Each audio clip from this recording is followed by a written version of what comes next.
Hello, I'm Sander Sturing. I'm a creative coder at Studio Dumbar, and I've now been working in the studio for almost 5 years. So hello everyone, I'm Stan Hanepel. I'm a visual designer and I've been working in the studio for the past 3 years. Hello, I'm Lisa Annabis. I'm creative director at Studio Dumbar, and I've been with the studio for the last 12 years. Studio Dumbar is a branding and motion design studio based in the Netherlands, founded in 1977. We're now here in Rotterdam, and we're approximately 17 designers, and there's people that work here from all around the world. Demo Festival came about, I think, as an idea in 2018 or late 2017. We were, with a group of us, and we were at a poster festival, and we really felt that there should be, and we were surrounded by print, and we really felt there should be a motion festival. Everything was print, but in fact, the world around us is digital. And why is it only print? Things should be moving. In the meantime, we were looking at fantastic work from motion designers all over the world, and it was only on our phones. Nobody would see it, just designers, and it didn't have a chance to be out there in the public. So we felt like, okay, let's do a festival to celebrate this work and share it not only with our colleagues, but with a bigger group of people. So really in a public space. So that was where really the idea was born, like, let's go into a public space. And coincidentally, we were at, maybe a few months later, we were introduced to Exterior Media. And Exterior Media is the screen owners of these screens that you find at the railway stations here in the Netherlands. And we proposed them the idea of having a festival where we could show motion work from different designers on the screens, on the platforms, on the train stations. And they said yes. And that was the moment where we, well, one, were shocked by the idea that they even said yes, because we didn't expect them to say that.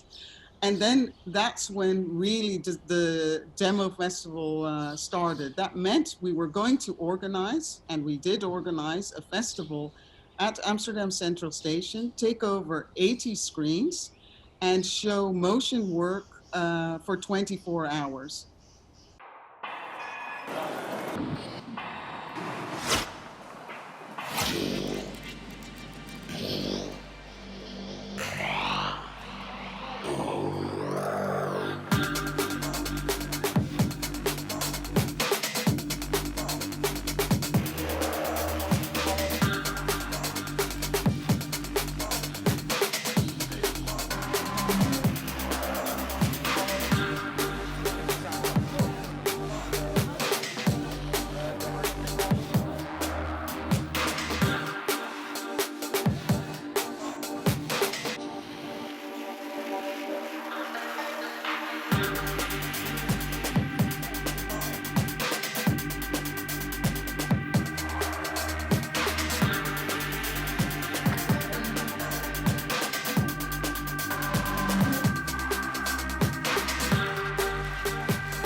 So, so that was the bigger idea, but then we needed to find all this work. I mean, it doesn't, this is a lot of hours of motion.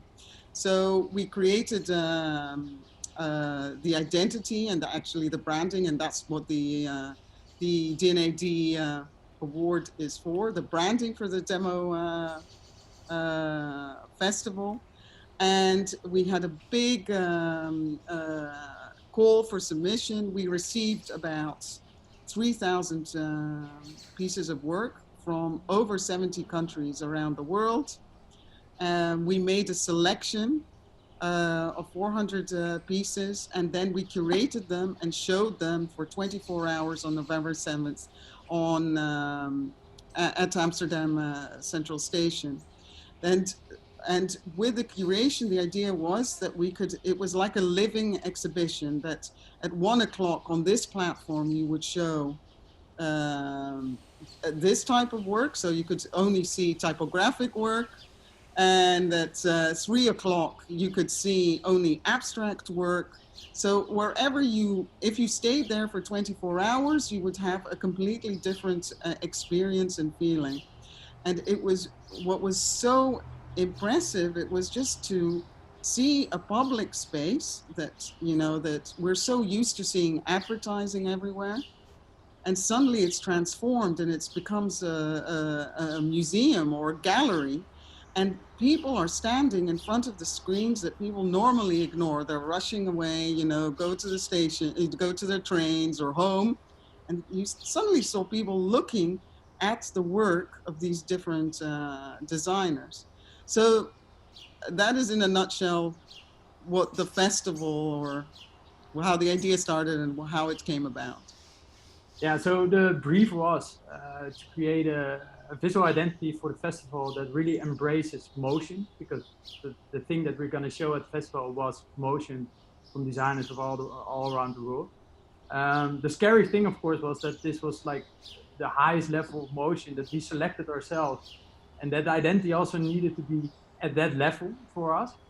And what was also scary was that we're our own clients, so we didn't have restrictions in a way that we normally have. So we were so free that it also made it quite difficult for us to design the identity for it. So when we started, like the goal was like the identity should embrace motion, but it should also stand out next to these pieces that we are showing. So we had like a variety of pieces. Ones were really detailed, ones were really simple. And we needed to find a way to create an identity that was still recognizable between all that like heavy motion violence at the festival itself. So when we were sketching, and we were just searching for different ways to make things move on a really wide scale. But at a certain point that we found something, and it was quite interesting. We found one of our designers in our team. He was always sketching in the train on his mobile phone. And he was doing that in a program called SketchUp, I think. And there was a sort of tool within this program where you could like import an image and then transform it from the middle with your mouse. It was actually not supposed to be a motion tool itself. But the effect that had was so interesting for us, and we never saw it before. We didn't knew how to mimic it in different programs of Adobe, for example. So it became sort of a quest to find out what this technique was behind that transformation in that image. So in the beginning, when we were sketching for the identity, we were just using screen captures of this software. So we were screen capturing our laptop screen. We were importing an image of a letter. And then with those screen captures, we were like assembling the word demo. And at that point, we were like, wow, this is really, really interesting. But we had no clue how to actually make it in one of the softwares that we usually use to design motion.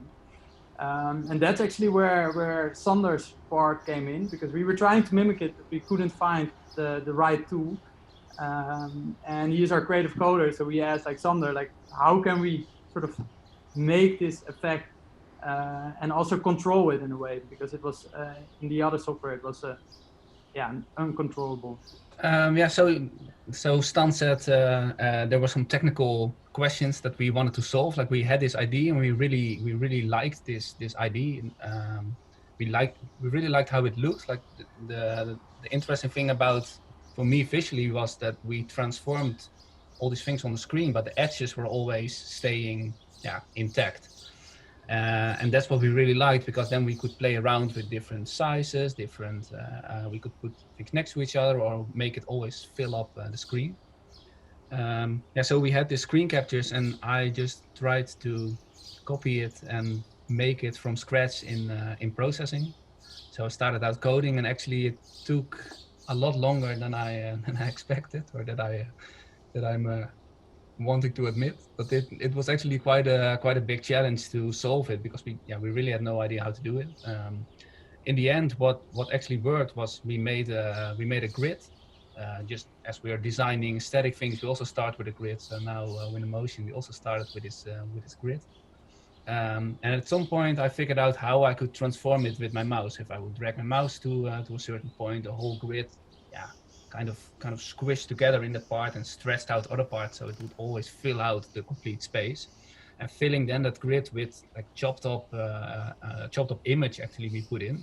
So I think what's really interesting about how we solved it technically is that we really wanted this moving identity, this thing that can adapt to all sizes, but actually the input is a static image that we chop up in a lot of pieces, and then by stretching and squeezing and making sure they align, it forms this really interesting motion. And actually, when we saw that, and especially when the tool started working, so we had this tool, and we put in an image of the big letter O, and just by dragging around, it felt so alive, and it was so fun to do that. Also the designers wanted to use the tool, and it actually became like like an obsession. Like, oh, can I also use the tool? And what happens if I put this in? And what happens if I put 4 different letters, and then in After Effects I put them next to each other? Or is there maybe a way to, because that was just with the mouse, so then we thought maybe we should have a bit more control. So what if you can like record a certain path or a certain motion, and then put in different letters that follow the same motion, and then play around with that. So in a way, this tool that we made became at one side became like the fun thing for, and like a toy for designers to use, and at the same time it also became the actual motor, like the engine of to create all the different different things we needed to generate all the motion for the identity. So that was that was how it started, and then we still needed some post editing in After Effects also to to add other layers of text, or to try to combine things. But now we had this really powerful tool. We made the whole alphabet. We could put in anything we want, and that's how it came about.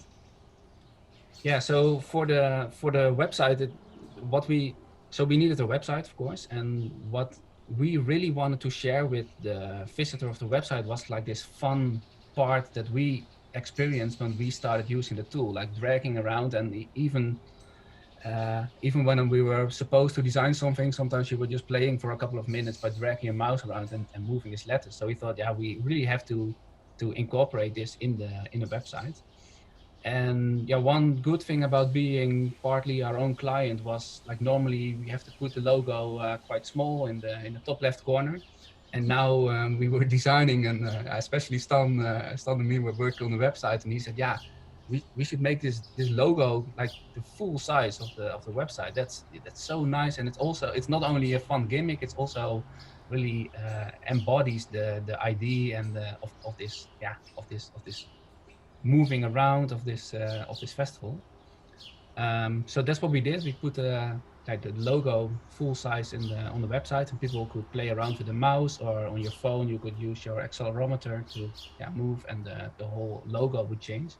And the nice thing about this identity is that it fits in any space. It doesn't matter if you make your window really small, or you're on a phone, but also, for example, when you press the menu would chop up like half of the screen, and then the remaining part would still fill up with this logo. You couldn't break it. You could do anything, and the logo would always stay intact. So that was also for us like a really fun thing to do, and I think also what made the website not only for us but for everyone who visited, like something special. So afterwards we had like this system with the typography, but still we needed also to find colors and the rest of the identity itself. What was quite funny is that we made like almost every possible color combination that is out there, and in the end we went for red combined, really bright RGB red combined with dark blue. But the problem was at that point that Instagram, where like we show a lot of stuff on Instagram, and actually red is one of the colors that is quite badly handled by the compression of Instagram. So in the end, like it felt like this girlfriend that we couldn't sort of get, but we still wanted it. So we kept searching for the right color profile in After Effects that Instagram would not like compress our post. That took, I think, also a week to find like the perfect combination. But in the end, like the festival identity was red, and it really standed out between all the motion pieces, because I think that was really important to find like a color combination that was so that had such a high contrast that it still like popped out between all those beautiful motion pieces that were shown during the festival. So when you saw like branding or information during the festival itself, it still like took your attention. It was really recognizable because of like just the bold typography and the bold colors in it. So yeah, that was the last step for that. The biggest surprise for us was that people actually sent work in. You know, when you organize, you just don't know if people would be interested. And then that we basically had in total 18 hours of motion work to go through and edit. And I think we did 7 rounds of 18 hours to slowly edit down to come to the to curate the work. But we just didn't realize the impact or that it would have. It sometimes felt like when you were watching all the videos, it felt like you were scrolling on Instagram for 4 hours in a row. So can you imagine just looking at creative work for 4 hours in a row or 5 hours in a row? It was quite a insane. Yeah, with a large group. We had 3 curators. Like we said, okay, at the end, the final choice would be made by the 3 curators, but the whole body, the initial edit was made by the whole studio, and that was, it was also, we saw, it was really inspiring to see all this brilliant work. That, I think that was also really, really exciting. There's a lot of talented people all over the world, and that's also what we see, that it's there are in motion design, because it's all digital and it's shareable, that there are no boundaries. I cannot say, oh, this is, I don't know, this is American, or this is British, or this is Dutch. It's really, it's just a one world really coming together. I think that was really exciting to see. And also when people traveled from all over the world to come to this fair, there were people from Brazil that came over, from Japan, of course, from the States, from Europe. I mean, and people were meeting finally in person, people they always admired on Instagram. Like they would say, "Oh, you are so-and-so I've been following," or you know, there was like, it was really fantastic.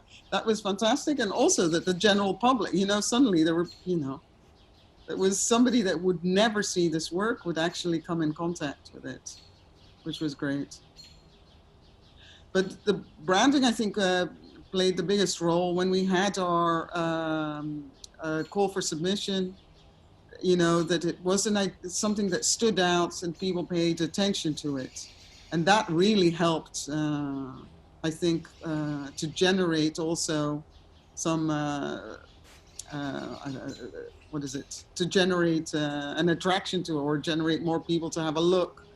And also the name, we came up with a name that also really helped with having a very obvious, demo, design in motion, like an obvious name. So personally for me, one of the biggest lessons is not to be afraid to ask. And if you have an idea, however crazy it might seem, just ask. And maybe there will be somebody there that says, okay, I'll join you and let's do it. You know, not to be afraid for your own ideas, and you can go very very far.